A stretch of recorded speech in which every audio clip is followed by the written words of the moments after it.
Showtime, everybody. How's it going? Everybody, welcome to the show on this Wednesday night. My name is Stuart Davis, and I am a flawed man of God, deacon at a small church just outside of Richmond, Virginia. Not north of Richmond, just outside of it. I'm not a pastor, not a biblical scholar, and I haven't been to seminary. I'm not trying to get you to join my church or donate to any special cause. What I'm here to do is talk about God, talk about Jesus, talk about the Holy Spirit, talk about the Bible, talk about Christianity, talk about a wide variety of different topics, issues, and current events, and give you my perspective on them. One that I think is reflective of your average Christian guy. Been a Christian all my life, 40 years, non denominational Protestant. I don't subscribe to any particular doctrine or denomination. I'm just in the Word daily, trying to do it better each and every day. Uh, Sometimes I'll get it right, many times I'll get it wrong. But what you can count on, what you can bank on, is that if I'm on here streaming, you're going to be getting my honest takes on what I'm discussing. So if you're somebody who's interested in learning more about Jesus, becoming a Christian, maybe you're wondering if there's more to this life than just your existence here on earth, welcome to the show.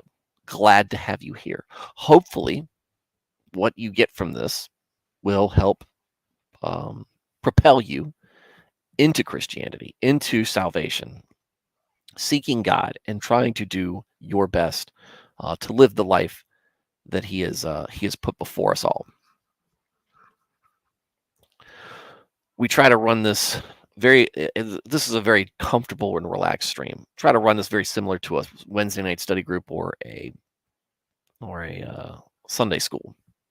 One where we want to encourage you to ask questions, share your experiences, and give insights where you think it appropriate.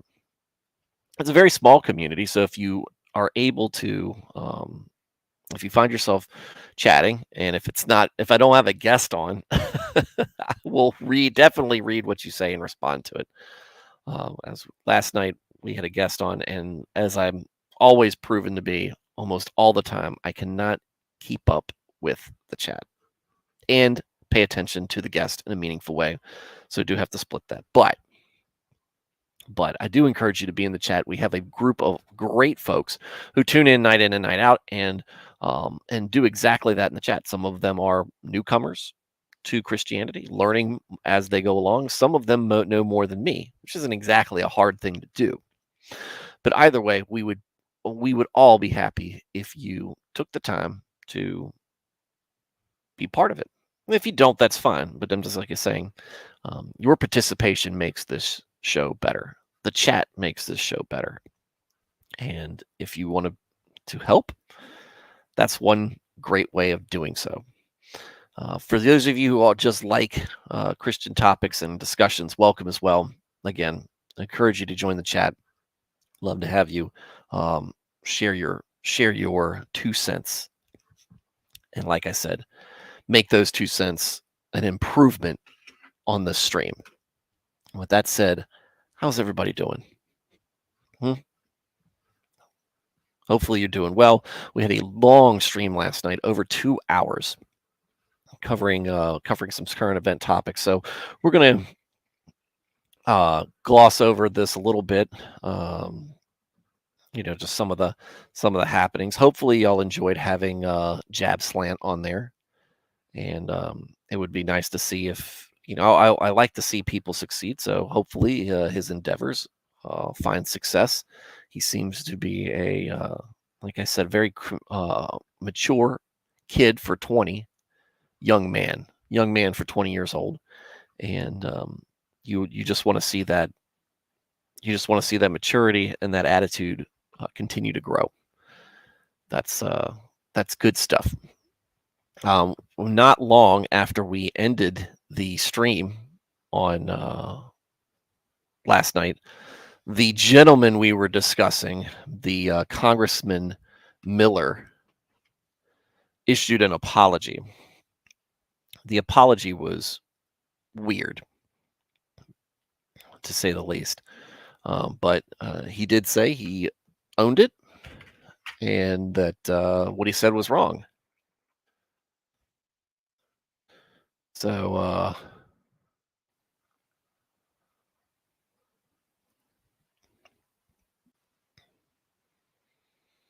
Let's see.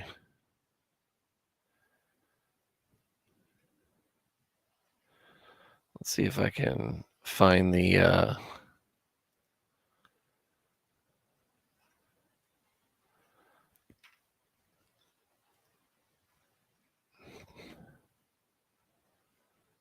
tweet. And Fox apparently picked it up, and so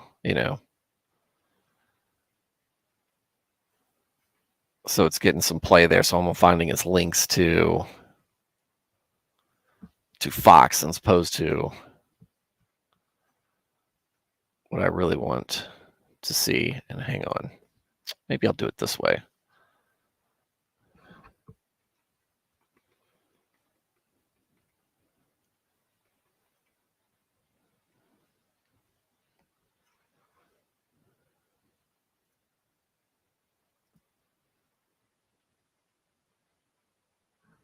Max Miller. Why was I saying Matt Miller? Max Miller.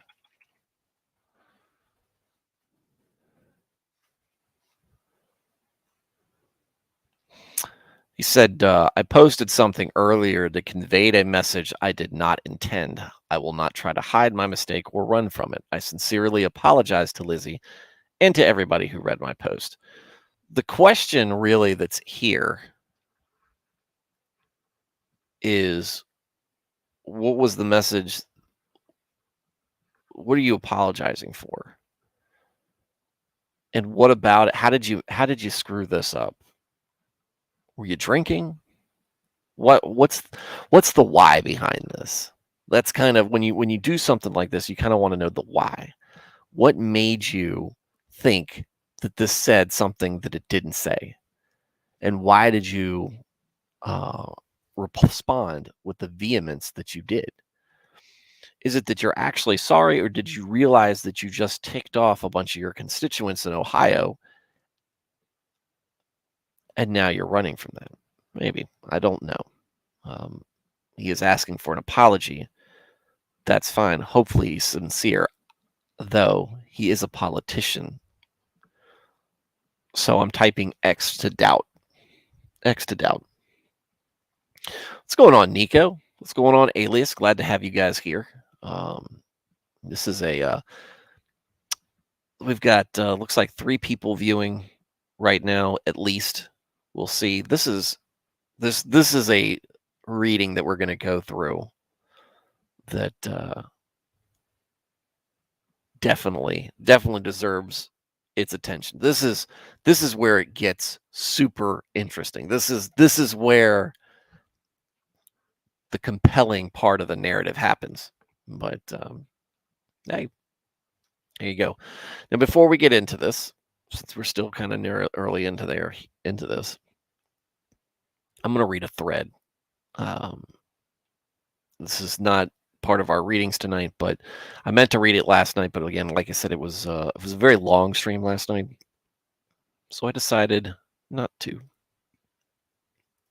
and give it its due attention once I had a moment. So this is a thread I unrolled that was on Twitter yesterday morning, and highly wholesome. Yesterday morning or Monday morning, I can't remember. Anyway, so this was a thread. John Barros is a largely silent hero in American Christianity, spending the last 2 decades quietly saving more than 3,000 babies from abortion. He was recently diagnosed with pancreatic cancer, but his story deserves to be known. John is roughly 70 years old and attends the church once pastored by the late minister R.C. Sproul. He took a step of faith 20 years ago and started ministering outside of an abortion clinic in Florida. As previously mentioned, God has blessed his ministry with more than 3,000 saved babies. John has endured verbal taunts, physical attacks, and endless harassment from clinic workers and volunteers during these past 2 decades, as well as 2 rounds of cancer and 2 aneurysms. Somebody's trying to knock him down. John was initially invited by a pastor friend of his 20 years ago to go try abortion clinic ministry for the first time. He was hesitant at first, but was won over with the offer of a free cigar. He has since experienced an irresistible draw towards this ministry. 2 years ago, I was privileged to interview John for an article I wrote about sidewalk ministry. He refused to take credit for a single saved baby, instead pointing to God working through this power of the scriptures to prick consciousness or prick consciences, I prick consciousnesses and soften hearts. John told me during this interview about how he stays in touch with many of the families who choose life. He had just visited one of the first children saved through his work, and he described to me how he had watched this young man dunk a basketball. Sometimes mothers who choose life unexpectedly return to the clinic where John ministers with their babies to thank him for saving their children. He regularly points them towards local pregnancy centers and coordinates help for them through his church. John cites 2 Timothy 2:24 through 26 as charter verse for his ministry. God may perhaps grant them repentance, leading to a knowledge of the truth, and they may come to their senses and escape from the snare of the devil after being captured by him to do his will. Talking to John on the phone 2 years ago was incredible. He exudes the joy which is only possible from a man who knows Christ as a Savior and constantly walks with him. He is overwhelmingly humble, profound, and jubilant all at once. There is much that American Christians can learn from John. First, John is an exceedingly average guy. He would be the first to tell you that he possesses no profound intellectual or special giftings. He simply has faith that Jesus will bless his sincere labors. Second, John turns down comfort for the sake of his preborn neighbors. Even as countless elderly Americans pour into Florida to enjoy retirement, he stands outside of the abortion clinic in the blazing heat for several hours each day, usually on crutches because of his old age. Also, probably because he's a 2-time cancer survivor and 2-time stroke survivor. Excuse me. Pierogies for dinner. Third, John balances grace and truth incredibly well. He knows that abortion is murder and tells mothers about the severity of their actions, but his words drip with genuine love and compassion, and he is devoted to making sure that no woman who chooses life is ever let down. May God raise up many more men with the conviction and zeal of John Barros. May God give his servant comfort as he endures cancer. May Christ abolish abortion in America through his church by the power of his gospel and for the glory of his name. There you go.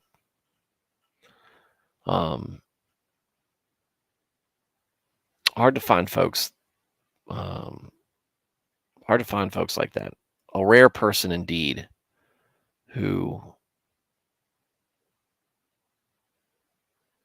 takes a difficult ministry on themselves like that. So there is a lot of negativity thrown the way at people actually on both sides of the discussion. When I was growing up, though, one of the things they always talked about,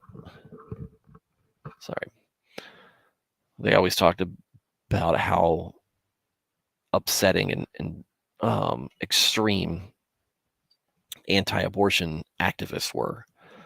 But in my head, I always thought, look, if you believe that abortion is murder, then you are basically witnessing wholesale murder, and the drive to prevent that is not necessarily extreme at all. It would be very normal to try to figure that out, or try to end that. And it's not that difficult to figure out when you put yourself in that perspective. But we have normalized it so much that this is where we're at, and that's how folks are looked on.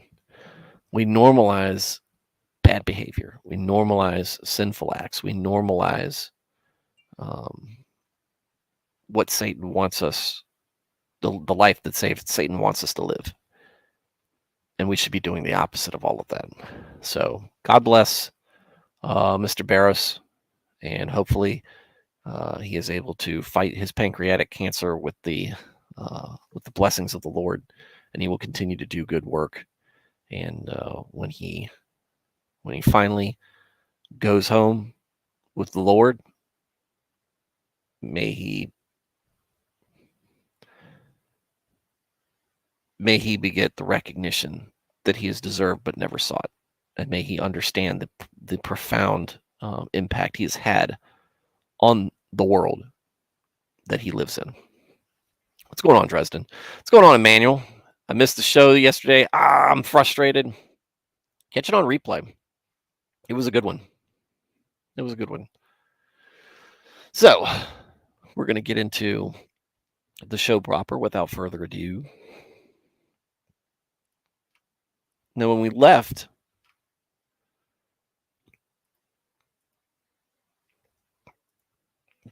things, Esther's queen, right? Esther's queen, and Mordecai is a hero for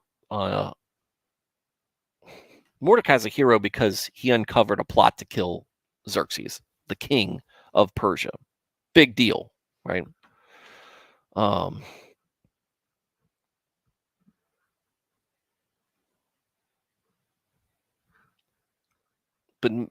there's another gentleman in play here. His name's Haman. He is a very trusted advisor, maybe a very close friend, definitely a confidant of Xerxes. And he has let his station consume him with pride. And the expectations, the traditions, the rules really were that when folks of his office were to pass by, people were to bow down and pay homage to him. The common folk, right? Folks who were not the king. And so he would pass by Mordecai, and Mordecai would not bow. And when it was brought to his attention, he vowed to get rid of all of Mordecai's people.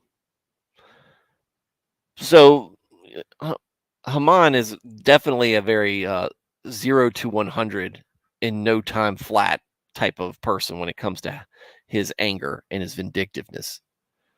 Not a good dude. Like I said, when I'm reading this story, I always see him like in the form of Jafar in Aladdin. It's just the way he comes across. This is how I envision him. So he's got this plan, and he takes it to the king, and he says, look, there's a certain people that have brought that are troublesome, and we need to get rid of them. So let's set aside a day to purge them. And if we do this, sire, Mr. King, I will pay the royal treasury a certain amount. And so the king says, okay. So he put out the edict, and we're trying to figure out how soon it is. But Esther finds out about it. Mordecai finds out about it, and they're discussing it. And Mordecai says, you need to do something, and you need to talk to the king. You need to put a stop to this. All across the nation, this nation of Persia, which is huge, our people are scattered, and now they all have a bounty on their head. And Esther goes, I don't have the type of access to the king that would allow me to do that. He has to summon me, and he hasn't talked to me in many nights. And Mordecai reminds her, look, that's all fine and dandy, but you're not going to get out of this either. And you have a chance to stop it. And maybe the reason you're in the position that you're at is because God put you there specifically to stop it. And so Esther goes, okay. Esther listens to Mordecai. She treats him with the honor and respect that he seems to be due.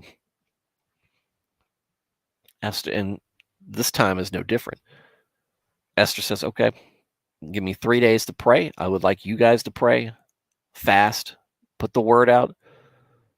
I'm going to pray to the Lord, and then after the 3rd day, I'm going to go to the king, unsummoned, risking my life, and talk to him about this. And if I die, I die. So Esther has chosen the path of faith. You're not too late, Mimar. I'm doing the lead in to tonight's reading. Esther has chosen the path of faith. I'm going to put faith in the Lord. I'm going to pay homage to him. I'm going to pray to him. I'm going to beseech him for guidance, and hopefully I do the right thing. Because I don't think that he would want his people to die. And Mordecai, what Mordecai says, is reasonable and true. So let's see how that, and that's where it ends. So let's see when we pick up in chapter 5. Esther, chapter 5, verse 1. Esther plans a banquet. On the third day of the fast, Esther put on her royal robes and stood in the inner court of the king's palace, opposite his throne room. The king was sitting on his royal throne, facing the main entrance of the palace. When the king saw Esther, the queen, standing in the court, she found favor in his sight. Then the king extended to her the golden scepter which was in his hand. So, look, the king clearly likes the ladies.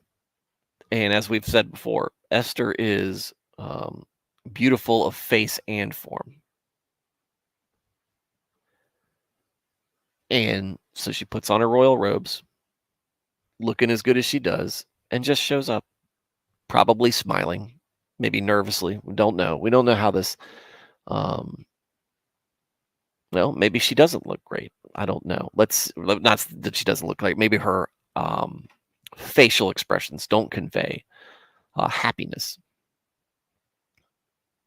But he sees her, and he is happy to see her. And so he extends the scepter. Come speak to me. So Esther approached and touched the top of the scepter. Then the king said to her, "What is troubling you, Queen Esther? What is your request? It shall be given to you, up to half of the kingdom." Esther said, "If it pleases the king, may the king and Haman come this day to the banquet that I have prepared for him." Oh, going to have a party? Look, we know the king, Xerxes, likes to party. He has parties all the time, feasts, banquets, whatever. He likes to do it. And, maybe he noticed that, maybe he saw her at first and thought that she wanted to talk to him about something good, but noticed that her facial expressions kind of betrayed that feeling. And so asked her, what's going on? "Well, I'd like you to come to this banquet." "Okay." Then the king said, "Bring Haman quickly so that we may do as Esther says." So the king and Haman came to the banquet which Esther had prepared. As they drank their wine at the banquet, the king said to Esther, "What is your petition? It shall be granted to you. And what is your request? Even to half of the kingdom, it shall be done." Then Esther replied, "My petition and my request is this.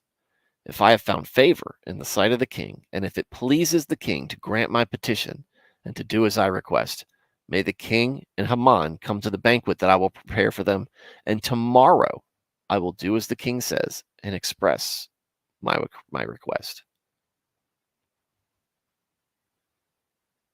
There you go. So she said, "Look, I've prepared this banquet for you. It's very nice. Forms are being observed, and the king is in a good mood. King is in a good mood. And not only that, she's invited Haman. So Haman feels honored, right? He is in the company of the king and his queen. That means that the queen obviously is a fan of him as well. That's good. It's always good to have more people, in your pocket, more people that you can use for pedal influence. Now, we talked about how this bounty, or this purge of Israelites is scheduled, but nobody knows. The king, not the king, not Haman, not really anybody knows that Esther's Jewish, and they don't know that Mordecai is her uncle. So Haman is obviously not somebody that she's looking upon fondly. He is the target. And woe betide, right? Haman's pride. Haman went away that day joyful and in good spirits. But when he saw Mordecai at the king's gate refusing to stand up or show fear before him, he was filled with rage towards Mordecai. Nevertheless, Haman controlled himself and went home. There, he sent for his friends and his wife Zeresh. Then Haman recounted to them the glory of his riches, the large number of his sons, and every instance in which the king had magnified him, and how he had promoted him over the officials and servants of the king. Haman also said, even Queen Esther, let no one but me come with the king to the banquet she had prepared. And tomorrow also I am invited by her together with the king. Yet all of this does not satisfy me as long as I see Mordecai the Jew sitting at the king's gate. Then his wife Zeresh and all of his friends said to him, have a gallows 50 cubits high made, and in the morning ask the king to have Mordecai hanged on it. Then go joyfully to the banquet with the king. And the advice pleased Haman. So he had the gallows made. Okay. Overnight, look, this is the power that kings had and that the royal word had. His most trusted official, Haman, passes on along, build gallows 50 cubits high. 50 cubits is 75 feet. That is huge. Those gallows are huge. And they're going to do it overnight. Oh, wait, go back. This may instead have been a pole for spike or impalement. Okay, wow. We've had this before. So it might be hang, might be impaled.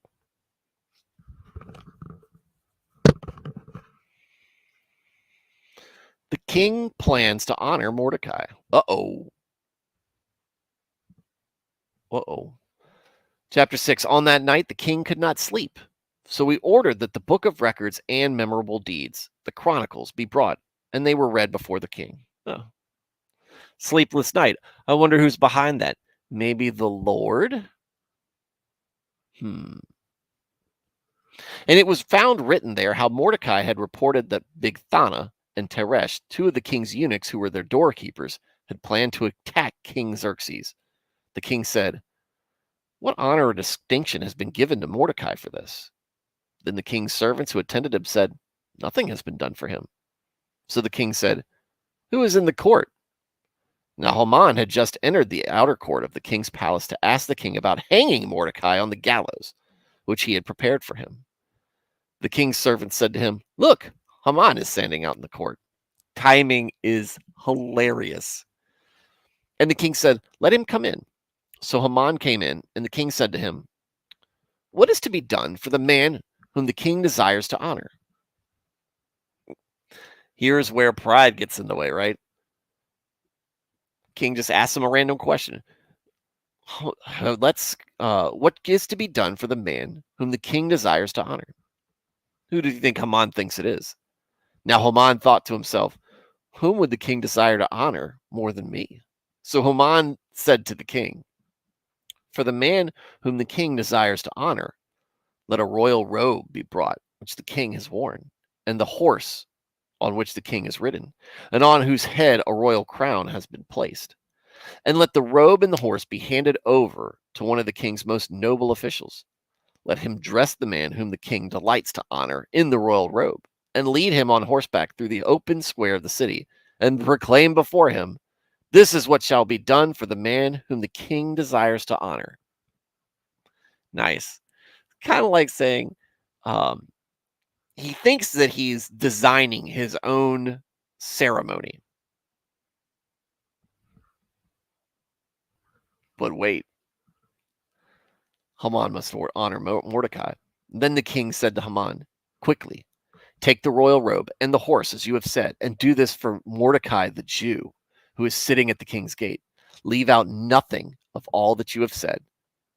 So Haman took the royal robe and the horse and dressed Mordecai and led him on horseback through the open square of the city, proclaiming before him, this is what shall be done for the man whom the king desires to honor.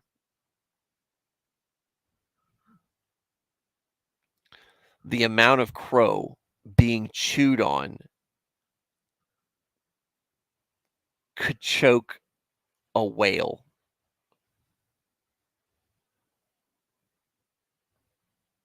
This is hilarious. It really skips through here But you really got to think Haman, a man full of pride, thinks that hates this man to the point where he wants to wipe out all of his race. Sees him and builds a gallows 75 feet high. And is planning on hanging him from it that evening. That very moment, if he can. So, the reason he has this power and the reason he has this pride is natural, but it's natural for him. I guess it's part of just his personality, but it's amplified by the fact that he is incredibly honored by the king for whatever reason. We don't know what his qualifications are. We just know that he is a man who has been elevated to a place just below the king. And so the king invites him in and he's just like, hey, if I desire to honor someone who pleases me greatly, what should I do? Haman thinks to himself, how would I like to be honored? How do I want everybody to honor me? So he thinks it's up. And then the king turns around and goes, that's what we need to do to Mordecai, the man he despises the most. And he is the one who has to organize it, has to dress him, has to put him on a horse, and has to lead him through the city. This man who will not bow to him, this man who will not pay homage to him, this man who will not honor him by prostrating and genuflecting to him. He has to parade him through the city, extolling his loudly proclaiming how great a man he is. This is humiliating. This is humble pie.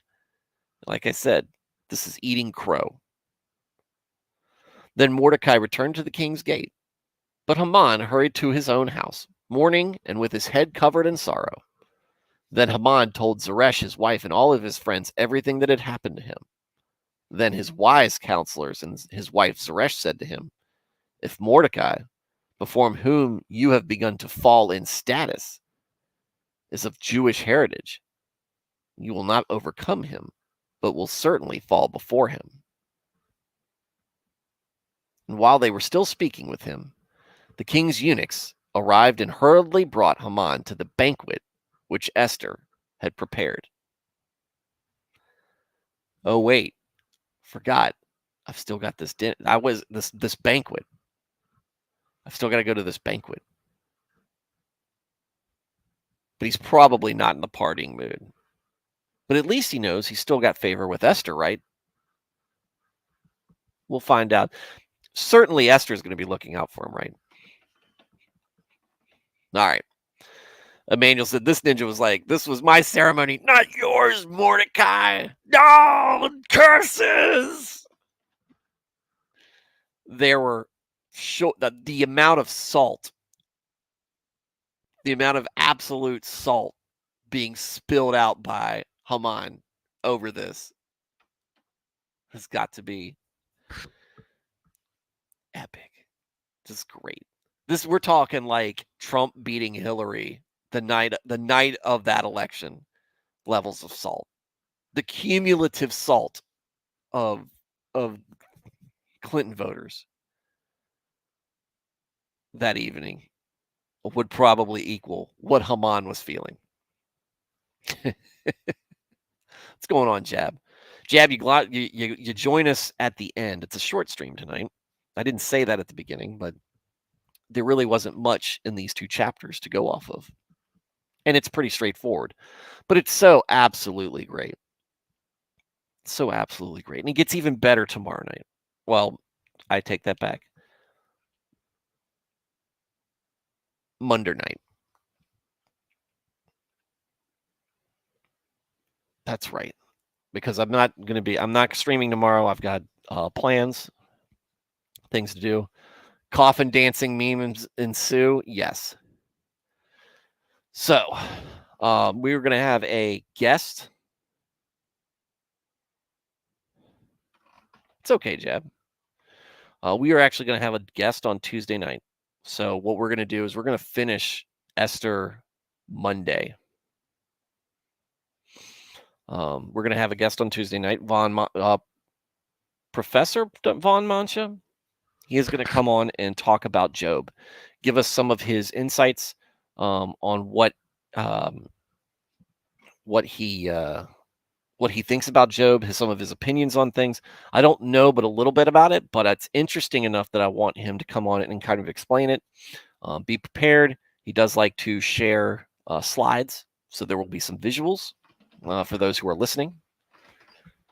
It is not MR, if you remember. Joshua, Judges, then Ruth after the Pentateuch. So Ruth is actually the first book named after a woman.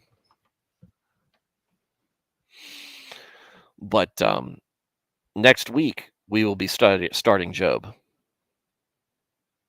and but I wanted to have him on before we started to kind of as kind of a primer. It's a Job fair. That's right. It's a Job fair. But so we have that. Also, I have reached out to a gentleman who is on Twitter. His name's Dave the Dispy Hipster. He is someone I follow on Twitter who I enjoy some of his quips and some of his commentary. He is a dispensationalist, which I know very little about, but I know enough from observing that it is a little controversial.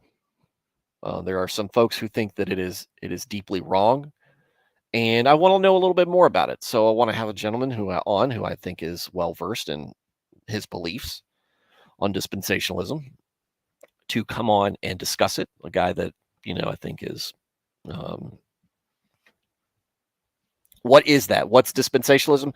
I don't know, and that's why I'm bringing it on. He's not. It doesn't seem like a left. It's definitely not a progressive. At least not my take, based on what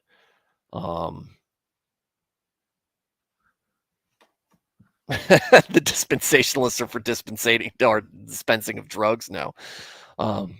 John Smoth says most evangelicals are dispies. They just don't know it. We're going to learn some about that. I think it has something to do with the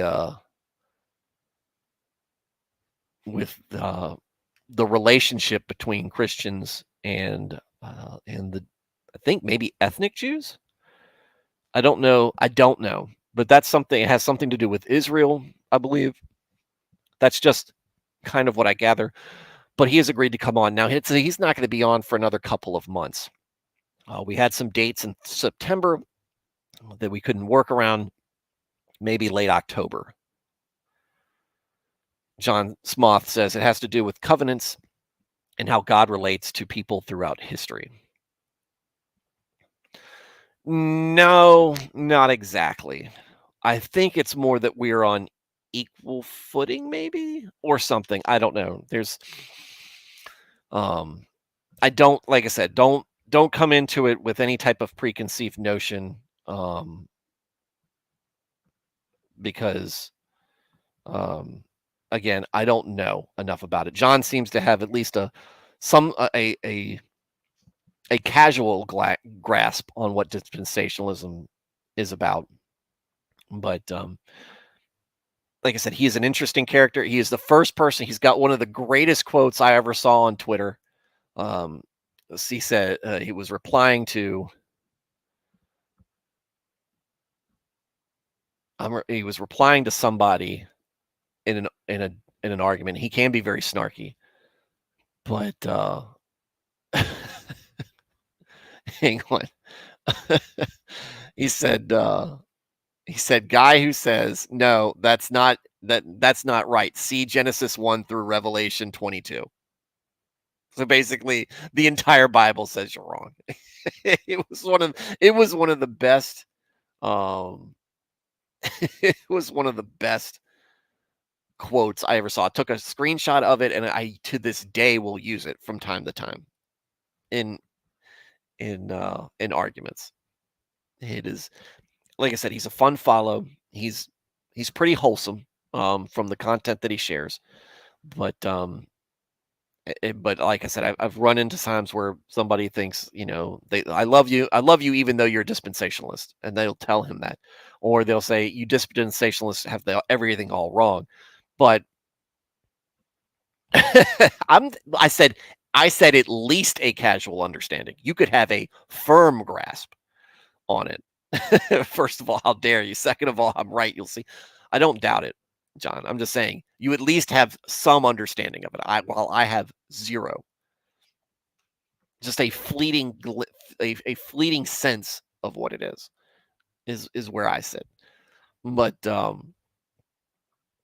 again, it's I kind of get that impression from people that because I am not who are people who are Calvinists talking to me, it's like, yeah, you'll be a Calvinist once you die and you realize everything. And it's like, okay, yeah, that's what we all say. That's what they all say. So it's going to be interesting. I have not firmed up a date with Keith Foskey, conversations with the Calvinist, to have him on. I need to get Paul, the other Paul, back on to talk about Reformed theology as well. And I think I'm going to have Christian Mario on here at some point in the near future. I feel like we're due for my boy Mario, because he's been on a tear lately. He said he's fun to follow, and much of kind of things that we see in Jab. Like I said, Jab Slant, his youth and his desire to learn more and just be a guy following the word, trying to figure out whatever's best. It's great to see. Emmanuel said, "Who's Christian Mario?" I've done a couple of episodes with him, so if you search for him, you can see some. I did just a discussion with him about what it's like to be a Gen Z Christian in his mind, and he was also on the homeschool stream episode with me and Nick Ricada and Rafter, and of course, as Alien said, one of the brothers.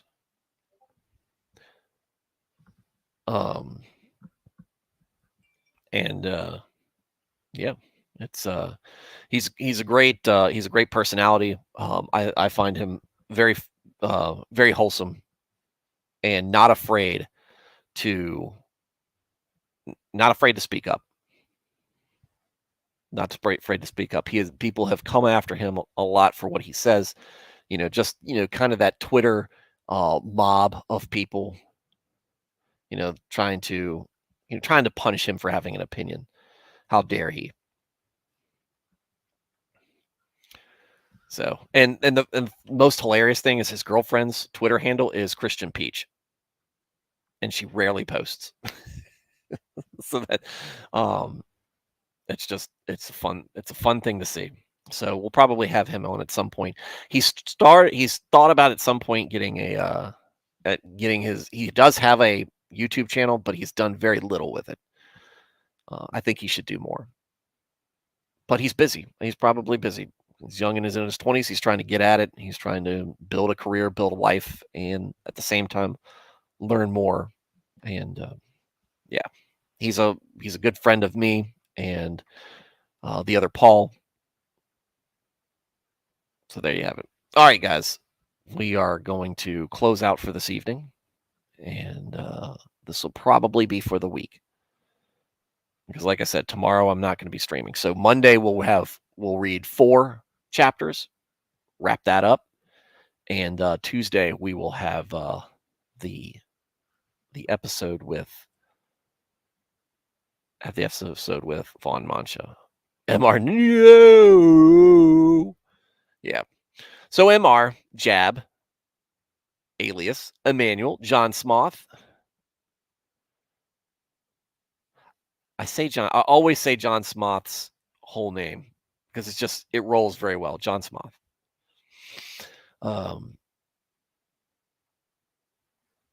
Anyone else? I know Dresden was in here. Always says hi. Dresden always saying hi. And I think I already said alias.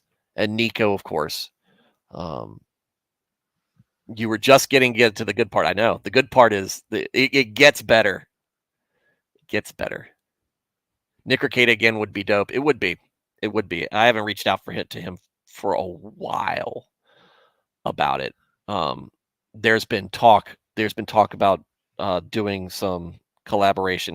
There's some people asking him about